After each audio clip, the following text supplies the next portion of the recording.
एक 65 साल का बुजुर्ग जिसकी एक 16 साल की लड़की पर गंदी नज़र होती है और वो उसे छुप छुप कर उसे देखता है, उसके फ़ोटो खींचता है और उसकी गंदी वीडियो भी बना लेता है। और जब उसकी गंदी वीडियो बना लेता है तो उसे ब्लैकमेल करता है और उससे मिलने की कोशिश करता है और उस पर मिलने का दबाव बनाता है, अवैध संबंध बनाने के दबाव बनाता है। लेकिन जब वो लड़की मना करती है तो वो उस वीडियो को वायरल करने के लिए कहता है, उसके माँ बाप को दिखाने के लिए कहता है और उस लड़की को दिन रात टॉर्चर करता रहता है। वो लड़की परेशान हो जाती है और जब वो परेशान हो जाती है तो वो उस बुजुर्ग की बात मान लेती है और मानने के बाद वो उसके साथ में उसके घर पर चले जाते हैं और उसके बाद बुजुर्ग उसके साथ में ज़बरदस्ती करने की कोशिश करता है और उसके बाद जो हाल होता है।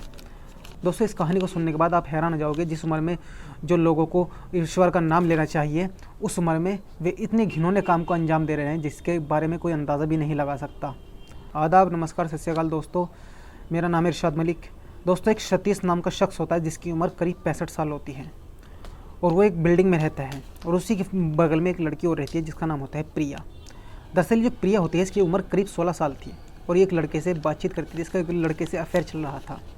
और ये जो बुज़ुर्ग होता है, वैसे तो इसके दोनों बच्चे बाहर विदेश में नौकरी करते हैं। जो पत्नी होती है, पत्नी का भी जो देहांत हो चुका था, ये बुज़ुर्ग सिर्फ घर में अकेला रहता था। उसके बाद ये बुज़ुर्ग एक कैमरा ख़रीदता है और कैमरा ख़रीदने के बाद अक्सर ही अपनी बिल्डिंग में खड़ा होकर जो रोड पर महिलाएं चलती रहती है, लड़के जाती रहती हैं, उनकी तस्वीरें खींचता है और उन तस्वीरों को देखने के बाद महिलाओं पर, उन लड़कियों पर वो गंदे नज़र रखता है। ये जो प्रिया होती है, ये एक लड़के से जब अफेयर कर रही थी तो एक दिन ये जो सतीश होता है ये इसे देख लेता है और जब इसे देख लेता है तो इसे मौका मिल जाता है एक लड़की को अपने जाल में फंसाने का और वो लग जाता है इस लड़की के पीछे जिसका नाम होता है प्रिया।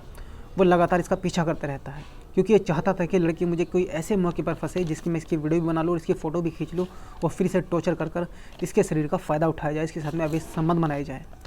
उसके बाद ये जो लड़की होती है एक दिन अपने बॉयफ्रेंड से मिलने जाती है। तो जब बॉयफ्रेंड से मिलने जाती है तो ये सतीश होता है जिसकी उम्र 65 साल है, बूढ़ा है, जो ये इसके पीछे लग जाता है। रात का समय होता है क्योंकि जो प्रिया होती है अपने घर पर कह के जाती है कि वो उसकी सहेली के पास जा रही है, उसे पढ़ाई करनी है क्योंकि घर पर वो अकेली पढ़ पढ़ के बोर हो रही है, इसलिए वो अपनी सहेली के पास जा रही है। हालांकि उसके पापा मना करते हैं, लेकिन जो उसकी माँ होती है वो अपने उसके पापा से कहकर उसे इजाज़त दिलवा देती है कि जाओ, कोई बात नहीं, अपनी सहेली के यहाँ जाओ और जब वहाँ से वापस आओ तो अपने पापा को फ़ोन कर देना, ये तुम्हें लेने आ जाएंगे। लेकिन ये प्रिया होती है चल देती है अपनी सहेली की तरफ।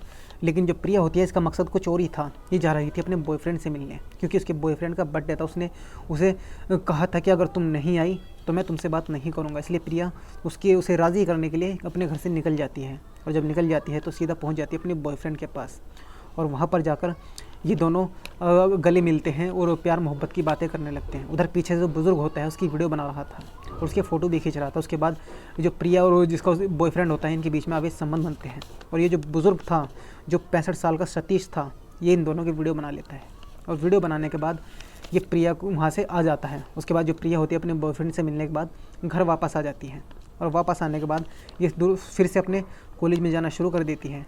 एक दिन प्रिया के फ़ोन में उसके व्हाट्सएप पर एक मैसेज आता है और जब वो उसे चेक करती है तो उसमें पता चलता है ये वही वीडियो है जो उस सतीश ने बनाई थी। लेकिन प्रिया को ये पता नहीं था कि ये व्हाट्सएप वीडियो किसने उसके पास भेजा है और वो परेशान हो जाती है, अपने बॉयफ्रेंड से मिलती है कि हमारा इस तरह से वीडियो बना लिया गया है, अगर ये बात मम्मी पापा को पता चल गई तो वो मुझे ज़िंदा नहीं छोड़ेंगे। उसके बाद उसका बॉयफ्रेंड होता है, वो देखता है कि चलो देखते हैं, कोशिश करेंगे किसने हमारा वीडियो बनाया है, पता करेंगे। उसके बाद ये जो बुज़ुर्ग होता है ये प्रिया के घर जाता है क्योंकि इसके पड़ोसी था, उसके पड़ोस में ही रहता था। उसके बाद ये जो प्रिया का पिता होता है, इसकी अच्छी खासी इन दोनों की बातचीत थी, दोनों मिलते जुलते रहते थे। और जो प्रिया का पिता था, इस सतीश को, जो 65 साल का बुज़ुर्ग होता है, इसे बहुत अच्छा आदमी मानता था क्योंकि मंदिर में सत्संग वगैरह करता रहता था, इसलिए इसे बहुत ज़्यादा अच्छा और नेक नियत का इंसान मानता था। लेकिन उसे नहीं मालूम था जिस इंसान को ये अच्छा मान रहा है उसकी नज़र उसी की बेटी पर है। उसके बाद जब ये बुज़ुर्ग उसके घर पर जाता है, वो घर पर जाने के बाद उसे कहता है कि मैं तो तुमसे ऐसे ही मिलने चला आया था, दरअसल मैं बहुत परेशान हूँ। वो जो प्रिया का पिता होता है वो पूछता है कि क्या बात हुई, आखिर तुम परेशान क्यों हो? तो वो कहता है कि मेरा एक दोस्त है जिसने अभी अभी खुदकुशी कर ली है। तो जो प्रिया का पिता है वो कहता है कि आखिर उसने खुदकुशी क्यों की?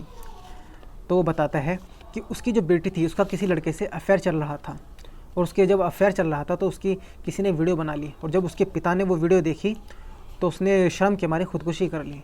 जब ये सतीश बुज़ुर्ग उसके पिता को ये बात बता रहा था तो जो प्रिया होती है वो भी वहीं पर ही खड़ी थी और सब सुन रही थी। और ये जो बुज़ुर्ग था ये उस प्रिया को ही सुनाने वहाँ पर गया था ताकि उसे पता चले। तो इसलिए जब वो बात सुनती है तो वो और ज़्यादा परेशान हो जाती है और जांचने लग जाती है कि आखिर ये सब किसने किया। उसके बाद वो फ़ौरन छत पर आती है और छत पर आने के बाद अपने बॉयफ्रेंड के पास फ़ोन करती है और वो कहती है कि एक अंकल आए थे पड़ोस के, वो इस तरह की बातें कर रहे थे कि उनका कोई दोस्त है उसने खुदकुशी कर ली है। अगर ये बात मेरे पिता को पता चल गई तो कहीं वे भी खुदकुशी ना कर लें। ये बात जब प्रिया अपने बॉयफ्रेंड से कर रही थी तो तुरंत वो जो बुज़ुर्ग होता है उसके पीछे पीछे ऊपर आ जाता है और ऊपर आने के बाद प्रिया की बात सुन लेता है और वो सीधा प्रिया के पास आता है। वो कहता है कि आखिर तुम क्या बात कर रही थी? वो कहती है कुछ नहीं अंकल, वह तो वैसे ही एक सहेली से बात कर रही थी। उसके बाद जो बुज़ुर्ग होता है वो कहता है कि मैंने सब सुन लिया है, तुम अपने बॉयफ्रेंड से बात कर रही थी, तुम किसी वीडियो के बारे में बात कर रही थी, कौन सी वीडियो है?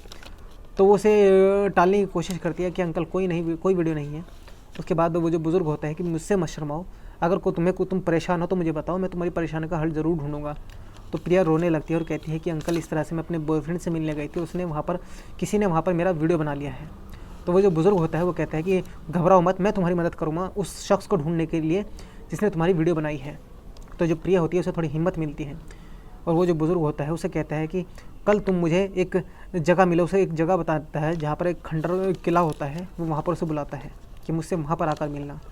तो वो जो बुज़ुर्ग होता है वहाँ पर पहुँच जाता है। अगले दिन जब प्रिया वहाँ पर आती है तो वो साथ में अपने बॉयफ्रेंड को भी लेकर आती है, क्योंकि उसने पहले ही अपने बॉयफ्रेंड को बता दिया था कि हमारे पड़ोस में एक अंकल रहते हैं जो बुज़ुर्ग है, मैंने उन्हें सारी बात बता दी है, वो कह रहे हैं कि हमारी मदद करेंगे और जिसने हमारी वीडियो बनाई है उसे ढूंढने में भी हमारी मदद करेंगे। तो जब प्रिया वहाँ पर पहुँचते तो अपने बॉयफ्रेंड को भी साथ में लेकर पहुँचती हैं। तो जब दोनों वहाँ पर पहुँचते हैं, जो बॉयफ्रेंड होता है वो कहता है कि अंकल आप हमारी मदद कीजिए। तो जो बुज़ुर्ग होता है उसके बॉयफ्रेंड पर चिल्लाता है, चीखता है, उसे धमकाकर वहाँ से भगा देता है कि तुम एक मासूम लड़के का फ़ायदा उठा रहे हो और मुझसे बेशर्मी से अगर पूछ रहे हो कि हमारी उस वीडियो का पता लगा हुआ है। इसलिए वो जो बुज़ुर्ग होता है उस लड़के को वहाँ से भगा देता है और जब उसे भगा देता है तो उसके साथ में जो प्रिया होती है वो भी चली जाती है।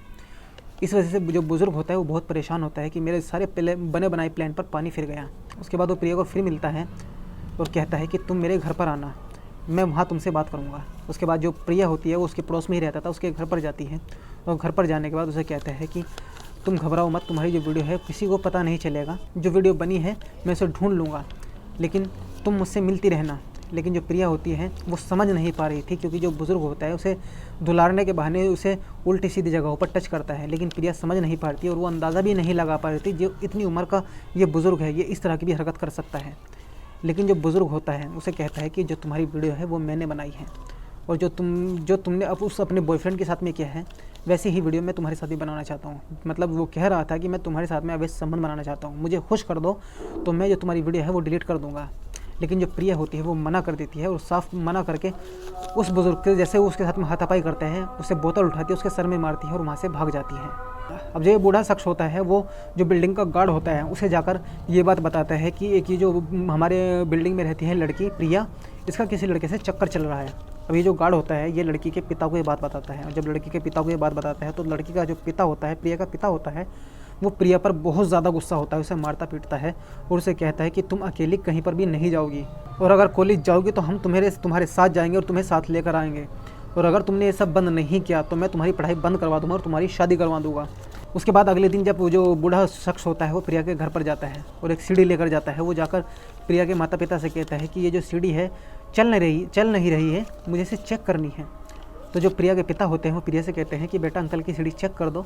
अब जो प्रिया होती है वो इस सोचकर हैरान हो जाती है, परेशान हो जाती है कि जो बुज़ुर्ग है, बूढ़ा है, कहीं वही सीढ़ी लेकर ना आ गया हो और मेरे माता पिता को इस बात का पता ना चल जाए। लेकिन जब वो प्रिया डर के मारे उस सीढ़ी को चेक करती है तो उसमें जो उस लड़के के बेटे की शादी का जो वीडियो होता है वो था। अब जब प्रिया थोड़ी सांस लेती है कि चलो जान बची। उसके बाद प्रिया के पिता उसे कॉलेज छोड़कर आते हैं, कॉलेज छोड़कर अपने साथ ही लेकर आते हैं। तो जो प्रिया होती है जब उस बूढ़े के टॉर्चर से बहुत ज़्यादा परेशान हो जाती है तो वो अपनी माँ को ये सारी बात बता देती है और अपने पिता को भी बताती है। लेकिन जो उसका पिता था वो उसकी बात पर बिल्कुल भी यकीन नहीं कर रहा था, क्योंकि जो बूढ़ा होता है वो पूजा पाठ करने वाला आदमी था और सभी जो सोसाइटी में लोग थे सभी उसकी बहुत इज़्ज़त करते थे। लेकिन उसकी माँ उसकी बात को सीरियस लेती है। फिर अगले दिन जब प्रिया के पिता अपनी बेटी को कॉलेज से लेने जाते हैं तो जो सतीश होता है बूढ़ा आदमी वो भी उसके साथ जाता है और जब साथ जाते हैं तो जैसे ही कॉलेज से उसे लेने के लिए घर पर चलते हैं तो जो प्रिया का पिता होता है उसका किसी का फ़ोन आ जाता है, क्योंकि जो प्रिया का पिता होता है वो एक बहुत बड़ा डॉक्टर था। उसके हॉस्पिटल से किसी का फ़ोन आ जाता है और उसे इमरजेंसी में बुलाया जाता है। तो जो प्रिया का पिता होता है वो उस बूढ़े इंसान को कहता है कि मुझे एक इमरजेंसी कॉल आया है, मुझे जाना पड़ेगा अभी, क्यों ना तुम मेरी बेटी को मेरे घर पर छोड़ दो। तो जो बूढ़ा होता है वो कहता है कि क्यों नहीं, मैं तुम्हारा ये काम ज़रूर करूँगा, और वो कहकर चला जाता है। तो प्रिया होती है वो बहुत मना करती है कि मैं आप ही के साथ जाऊँगी, मैं इंतज़ार कर लूँगी, लेकिन जो प्रिया का पिता होता है कहता है कि मुझे बहुत ज़्यादा समय लग जाएगा, इसलिए तुम इन्हीं के साथ चले जाओ। अब प्रिया की मजबूरी हो जाती है, वो उस बुज़ुर्ग के साथ में चल देती है, और जैसे ही वो उसके साथ में चलती है तो बुज़ुर्ग होता है वो ऑटो में उसे लेकर जा रहा था, तो फिर से उसे टॉर्चर करने लगता है, उसे धमकियाँ देने लगता है। तो जो प्रिया होती है वो मान जाती है और सीधा उसके बूढ़े के घर पर पहुंच जाती है। और जब बूढ़े के घर पर पहुंच जाती है तो जाकर वो उस लड़की के कपड़े उतारने लगता है और अपने भी कपड़े उतारने लगता है। जैसे ही वो उसके साथ में कोई गंदा काम करने वाला था, तो जो प्रिया की माँ होती है और जो प्रिया के पिता होते हैं वो सीधे उसका दरवाज़ा खोलते हैं और सीधा जो बूढ़ा होता है उसे रंगे हाथ पकड़ लेते हैं और साथ में पुलिस भी ले आते हैं और उसकी खूब पिटाई करते हैं, और उस जो बूढ़ा होता है उसे पुलिस के हवाले कर देते हैं। दरअसल जो प्रिया की माँ थी उसने अपने पति को पहले ही बता दिया था कि जो हमारी बेटी है वो परेशानी में है, जो बूढ़ा है ये बहुत ज़्यादा टॉर्चर कर रहा है। इसलिए उसके पिता ने पहले तो यकीन नहीं किया, लेकिन उसके पिता ने कहा कि अगर तुम्हारी बात सही है तो हमें इस बूढ़े को रंगे हाथों पकड़ना पड़ेगा। इसलिए पूरी प्लानिंग बनाते हैं और प्लानिंग के साथ में पुलिस लेकर आते हैं, और उस जो अपनी कॉलेज से अपनी बेटी को उस बूढ़े के साथ में भेजी थी वो भी एक प्लान के मुताबिक करा जाता है, और फिर उस बूढ़े को रंगे हाथ पकड़ा जाता है। जब प्रिया के पिता ये सब कुछ अपनी आंखों से देखते हैं तो वो हैरान हो जाते हैं कि एक ऐसा इंसान कि जिस पर हमने भरोसा किया, जो हमारी ही सोसाइटी का रहने वाला है और हमारा ही जानने वाला है, हम इसका बड़ा सम्मान करते हैं, उसने हमारी ही बेटी के ऊपर गंदी नज़र रखी, उसके साथ में बहुत ज़्यादा मारपीट करता है, और अब फिर अपनी बेटी को लेकर घर पर चले जाते हैं और इस तरह प्रिया की जान बचती है। दोस्तों, इस कहानी को सुनाने का मकसद किसी को परेशान करना नहीं है, ना ही किसी का दिल दुखाना है, बल्कि आपको जागरूक करना है, आपको सचेत करना है। क्योंकि जो अक्सर ये छुपके से पीछे करने का जो मामले हैं, हर 24 घंटे में 12 ऐसे मामले आते हैं जिनमें आपको कोई जानकारी होता है, जो आपकी महिलाओं का या आपके बेटियों का, जो आप किसी आपके महिलाओं का पीछा करते हैं, उन पर गंदी नज़र रखते हैं। 24 घंटे में 12 ऐसे मामले आ रहे हैं जिनमें उनके जान पहचान वाले ही निकलते हैं।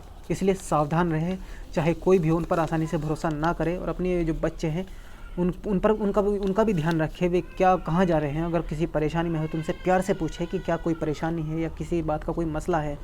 अगर कोई उन्हें परेशानी है तो उनसे प्यार से पूछें, उन पर दबाव ना बनाएं। हो सकता है अगर आप उन पर दबाव बनाएं तो वे दबाव के कारण कुछ उल्टा सीधा कर ले या फिर अपनी जान दे दें। इसलिए सावधान रहे, सतर्क रहे, और अगर हमारी ये वीडियो आपको अच्छी लगी हो तो इसे शेयर ज़रूर करें। अगर चैनल पर नए हैं तो प्लीज़ चैनल को सब्सक्राइब करें। तो मिलते हैं किसी और कहानी में, तब तक के लिए धन्यवाद।